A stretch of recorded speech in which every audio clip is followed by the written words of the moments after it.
Welcome to the accounting section of the Tax, Finance and Asset Protection course as part of your international mentorship with Legacy. Now, we're with Brian Mason from Alvis & Company Accountants. Brian is going to spend some time to begin with talking about some of the basic principles of taxation and how that works in the UK, some of the different types of income that we can earn from property, and also the costs that you want to make sure that you're offsetting against your property portfolio. This is of a general nature, it's not specific accounting advice, and when you are on your mentorship, you will get a chance to see Brian or one of his team to ask any specific questions you have about your personal circumstances, because we should be very clear at the outset of this that before you make any decisions on business structures, on anything to do with taxation or anything to do with your accounting, you do need to have some specialist advice from someone who's qualified to give that advice to begin with. But right now, I'll hand over to Brian to take you through some basic principles of accounting, income and expenditure for UK property. Thank you very much, Arden. Okay, so we really want to start with thinking about the types of income that you're going to be able to derive from property. And there are really three types of income. You've got the rental income that you can derive, the capital gain that you may get from a property that you own, but also you may flip property. Aside from that, you may have some trading income if you start to source properties or do some other building activities possibly with your properties. Now, all of these things have different taxation consequences, so it's important that we think about what type of structure we're using, because that may influence the UK taxation, but also make sure that we look at what the overall taxation impact will also be on you in your country of residence as well, because it's not just the UK we need to be thinking about here, it's the whole of the scenario for your personal position as well. Now, we also need to make sure we maximise the expenditure that we can set off against our income. There are many types of expenditure that we can set off. A lot of it is very obvious, directly attributed expenses that will relate directly to the property or to the project that you're undertaking. But there are also the wider business expenses, and too many property investors don't think about that wider business they're running and making sure they're setting off those expenses. So we'll take you through that as part of this presentation as well. Now, structure is crucial. Lots of investors in the UK traditionally would have invested in their personal name because the taxation elements really would lend themselves towards that for many years. However, over the past 5 to 10 years really, the UK government have changed the rules and things have moved on quite a lot, and lots of investors now are using limited companies to buy their properties, and that applies whether they're based in the UK or based overseas, and that may be for a different reason, but all for the same overall reasons, that it gives a better taxation result overall. And the other thing we need to talk about is stamp duty land tax. Stamp duty land tax is a tax that's paid on the purchase of property in the UK, and in fact there are three different systems. The main stamp duty land tax applies only now to England and Northern Ireland. In Scotland we have a system called Land and Buildings Transaction Tax, and in Wales we have a system called Land Transaction Tax. Now ultimately they're all the same thing, and when we're talking we often call them all stamp duty, but they are the tax that applies on the purchase of a property. But there are different systems and different rates that apply, so you need to know which territory of the UK you're buying in to be certain what rate you're going to pay. There are also things you need to think about furniture. Furniture is a crucial element, particularly if you're buying an HMO. In certain circumstances, furniture does qualify for taxation relief. In certain circumstances, it doesn't. And we need to make sure that we understand that. In the background, in an HMO, items that are put in the communal areas of a property will qualify for tax relief when you buy the property. Items that are in the bedroom area on initial purchase will not qualify for tax relief, but will qualify on replacement. In a standard buy-to-let, the furniture on initial purchase will not qualify for tax relief, but on a replacement basis it will. So when you replace a bed or a TV or a sofa, you'll get tax relief on the replacement of that item. Another big area that we need to consider is your education and training expenses.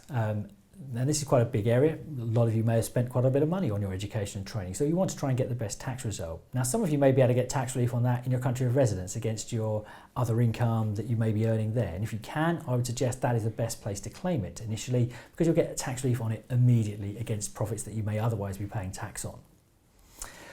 However, if you can't set that off, you can bring that cost into your UK company. However, tax relief is not available on that expenditure. It is a cost of the business, which means you can draw the money out free of personal taxation, but it's not set against the profits that the company makes and is does not get a tax deduction against the corporate profits. If you do education that happens after the company has started to trade, and by starting to trade I mean it's bought a property or started its activity towards buying a property, then that education can get tax relief inside your UK limited company. So timing is crucial here. And if you are undertaking training, in a way, it's best to delay it until after you've actually bought your first property. Now, that may be a slightly strange thing to say because you may need the training to be able to help you develop that business. But our tax system is particularly harsh here, and so we do, from a tax planning purely point of view, training is best spent after you've bought your first property and started that business. And lastly, there's a comment about infrastructure investment. If we're buying things to help us run our business, they might be laptops, printers, stationery, domain names even, things like that associated with our business. We should be making sure we're claiming for those. Those items don't have to be bought in the UK, they don't even be located in the UK. It's the purpose they're used for that's relevant. So if you buy a bit of computer equipment to help you run your UK business, that can be deducted from the profits that you make in the UK. So please keep the receipts and make sure they're claimed inside the accounting system. Now, more specifically, we can talk about the deductions that we can make from our property income that we have. Now, if we're letting out property, it doesn't matter if it's a buy-to-let, an HMO or a multi-let, if we've got expenditure that relates to repairing that property, the building insurance of that property, the mortgage interest or interest on any loan to help us buy the property or help fund the refurbishment of that property, we get tax relief. If you're spending money on utilities and council tax, you will also get tax relief on that. However, for most landlords, you won't be paying those items if you're in a buy-to-let environment unless you've got a void period.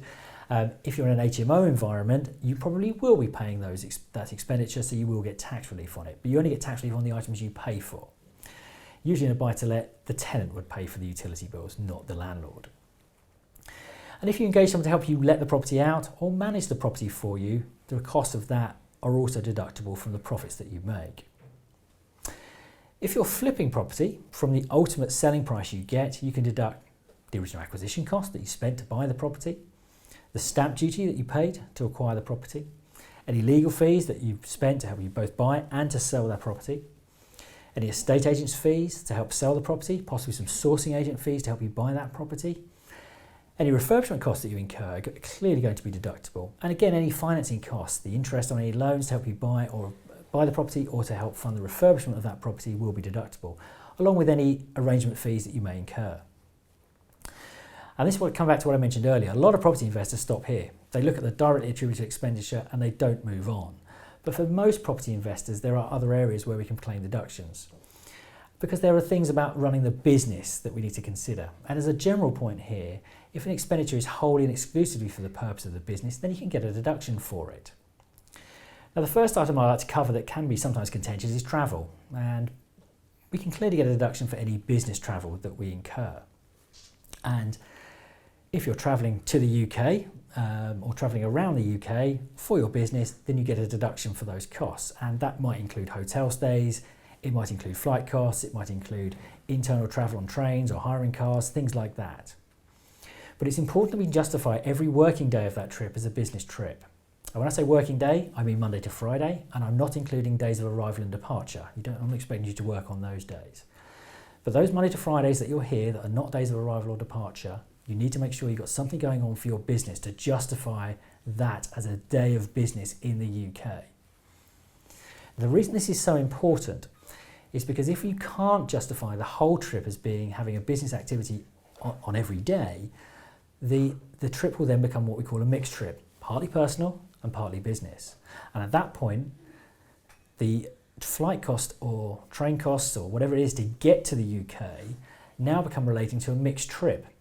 And because of the wholly and exclusively phrase in our tax system, that means the flight cost will not be allowed at all. There's no proportionality here. It's all or nothing. So it's important that you can justify your trip to the UK as being all business.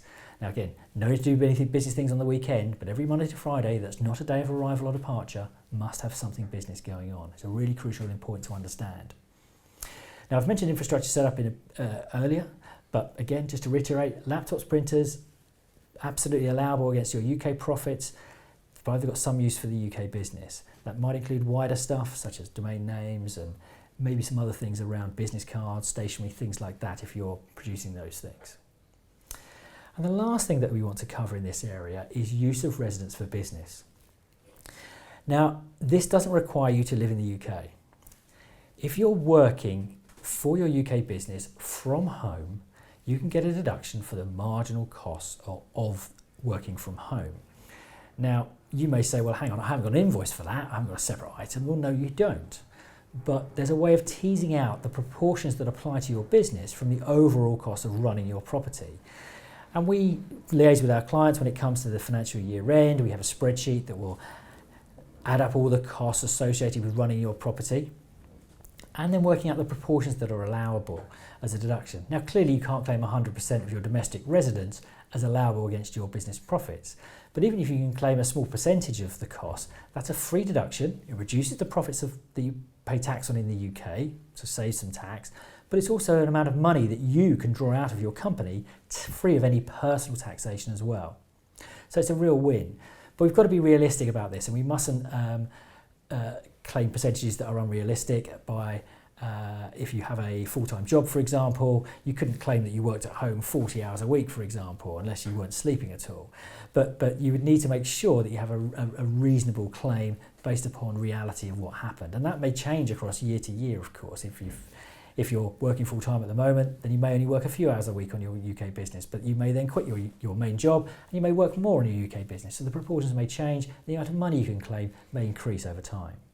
So let's do some commonly asked questions and get your take on some of these now, Brian. Starting off with different types of income that we can derive from a property business. So you mentioned rent, capital gains and trading income. Sure. And one of the areas that can be a little bit confusing in relation to that is what happens with a flip. So where would that be a capital gain and where would that be classed as trading income?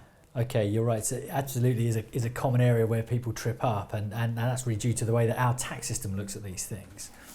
Now, by default, if you buy a property with the intention of refurbishing it and selling it, that will always be taxed as income in the UK, whether that's in a company or as an individual. But it's taxed income at the income tax rates for an individual or the corporate rates for a company. And that is distinct from a capital gain. Now, where you buy a property with the intention of renting it out, and I'm being careful how I use the word intention there, then if you happen to sell it, there will be a capital gain. So it will not be taxed as income, but it will be taxed as a capital gain. And there's a subtle difference there. So really it's about what your intention is when you first buy that property. If your intention is always that you're just going to redevelop and sell, then yes, you're always going to be into income taxes. But if your intention may have been to rent that property out in the first instance, and all your research was about that, or your contacts with your estate agents was about that, so if anyone ever asked, you could justify that. But it just so happened when you finished the redevelopment that actually it became much more sensible to actually sell that property rather than rent it out because you'd done such a good job probably. In that case, because your intention initially was to rent it out, it would still be taxed as a capital gain. And obviously, if you're doing that in a personal name, that opens up the capital gains tax allowance of £12,000 to be available. So it can be quite useful. HMRC won't like it if you buy a property and then sell it and call it a capital gain. So it's really important that we have the justification. All that research you were doing was all about renting it out. All those discussions with an estate agent were about that. If they weren't, then we're going to find it very difficult to be able to justify that is a capital gain. And of course, everything needs to be looked at its merits look at the overall tax savings, of course, because sometimes actually the income may work out cheaper. It depends how much gain you've made overall as to what the most appropriate way to deal with it is anyway. So we need to look at that all in the round. Okay. Another common question that comes up is in relation to stamp duty. Now, you mentioned earlier that stamp duty is payable by the buyer in a transaction. In some of the jurisdictions that people may be watching this, there are stamp duties payable by the seller as well. Sure. Is there only one-sided stamp duty in the UK? That's right. In the UK, it's one-sided stamp duty, so it's paid for by the buyer. The seller doesn't have to pay anything on this. It's all paid by the buyer. Okay. And There's also within the stamp duty or the land and buildings transaction tax rates, there are a few different bands that are applicable to stamp duty, depending on whether you're buying a first property, a second property, the structure that you're buying under. Can you elaborate a little bit more on that? I can. So we have an additional charge called the additional dwelling supplement. Now, in the most of the UK, that's 3% on top of the standard stamp duty land tax rates. In Scotland, it is actually 4% and has been since January 2019. The Scottish Government took the view to increase that. Now, the additional dwelling supplement will apply if you have an individual who is buying a second property. And when we look at the word individual, if you're buying with more than one person, it could just be one of you who's buying your second property, and then the additional dwelling supplement applies to the whole of the purchase. So be careful if you're doing joint ventures in personal names, because it may well be that you fall into that because someone else has already got another property. Now, the additional dwelling supplement applies to companies for all purchases of residential property. I just want to make it clear that the additional dwelling supplement is about residential property. It's not about commercial property. If you're buying commercial property, a completely different set of rates apply there. So companies will always pay that if they're buying residential property, because the reason there's one free property from this additional dwelling supplement in a personal name is purely because we wouldn't want to charge that on people's domestic residences where they're going to live. This is all about targeting, unfortunately, businesses who are operating property for profit. You talked earlier about furniture in buy-to-let properties and in HMO properties, sure, and the tax treatment in terms of what happens. You get a tax deduction for the replacement cost of that furniture. What happens if you rent or lease furniture rather than actually purchasing it outright? Absolutely. I mean, that actually gets us outside of the normal rules around furniture, and so now we're just renting an asset that we use in our business. So actually renting furniture will get us full relief for that item because there's no special provision for it, as there is with buying furniture. So by renting it, we actually get a deduction for all the costs that we pay in the year that we pay them. So that can be a strategy that some investors might want to use because they may find that they get a better result overall by renting it. You spoke earlier about deductibility of expenditure and where you offset that. Now, one of the items where there can be a little bit of confusion in relation to that is when you were talking about income from let property, we've got a deductibility for repairs and maintenance. When we were talking about a flip, we've got a deductibility for refurbishment. Yes. And there may be some crossover between those two items there. So can you elaborate a little bit more on how that works and where certain elements fall between those two categories? Absolutely. And we have a distinction here between what we call capital and what we call repairs and maintenance. So repairs and maintenance would be something that you can set off against the income in the year in which it arises, whereas capital expenditure can only be set off against the capital gain in this context when you would sell the property at some time in the future. So the distinction between those two things is important. Now, capital expenditure is something that in tax law improves the asset. That's what it says. So if, for example, we buy a property and it's a complete wreck and we've got to do a complete refurbishment job on that before we can even put a tenant in because there's nothing in it, then all of that expenditure is going to be capital expenditure up front. If we put on a new extension or put a loft conversion or extend the building, move walls around inside, all of that also is capital expenditure. But if we buy a property and it's in pretty good shape, it doesn't need a lot of work doing to it. Let's say, you know, there's a bit of damage to maybe some of the fittings in the bathroom, or the kitchen door needs just one replacement. You're not now replacing the entirety of an asset at all. You're just replacing a little item. That's regarded as a repair. And those items will be set against the profits that arise in the year in which they happen. So there's a subtle distinction, and really it's about, one, the type of works, but also about the scale of the works that you're undertaking. So if you're doing big things, often that will be capital, but isn't always the case. Generally, if you're doing smaller things, they will count as repair. So that really is a distinction. But there are shades of grey because all of this relies upon case law. There's nothing written in tax law that actually says this item qualifies as capital expenditure and this item qualifies as repairs.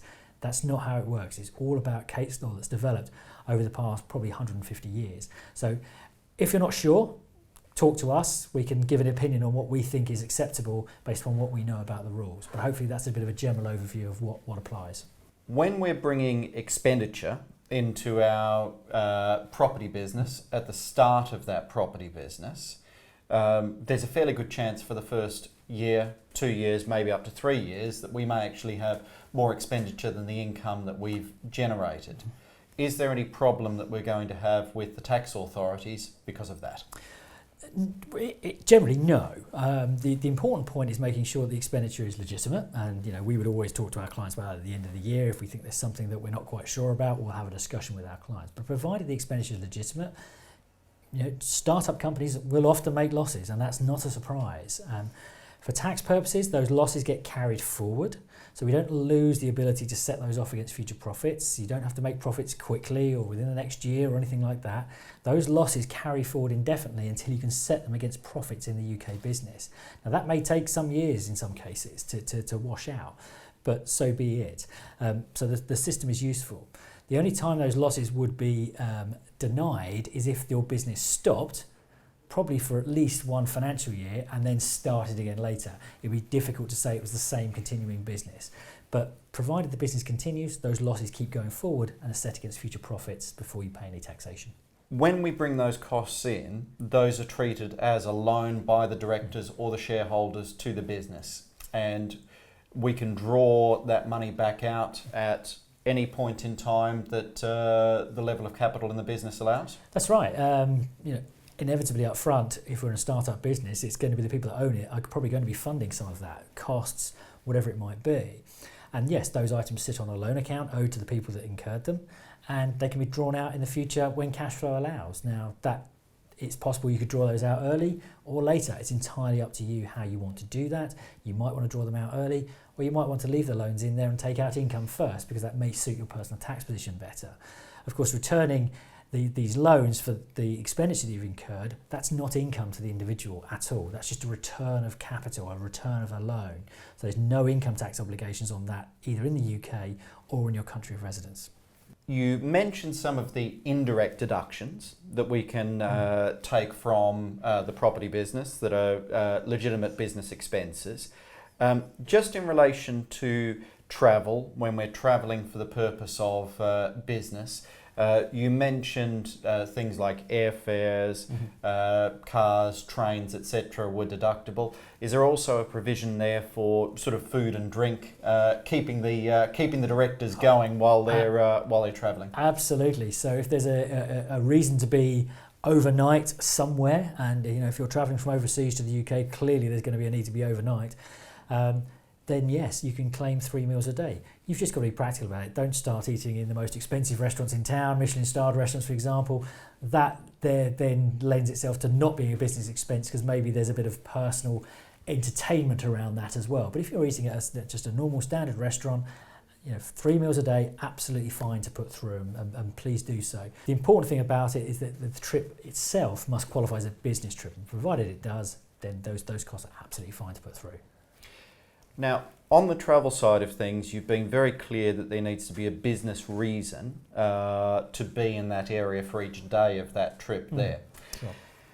Does that mean that I could be travelling to a particular area and just sitting there making phone calls and emails, or do I need to schedule in physical meetings for that to qualify as a business trip? Sure. I mean, I think the need to be in a certain place is quite important around that, and what I mean by that is it's useful to have a meeting with somebody, because if we're in a certain location, we might be working, but is there a business reason to be there? And it's important that we can establish that.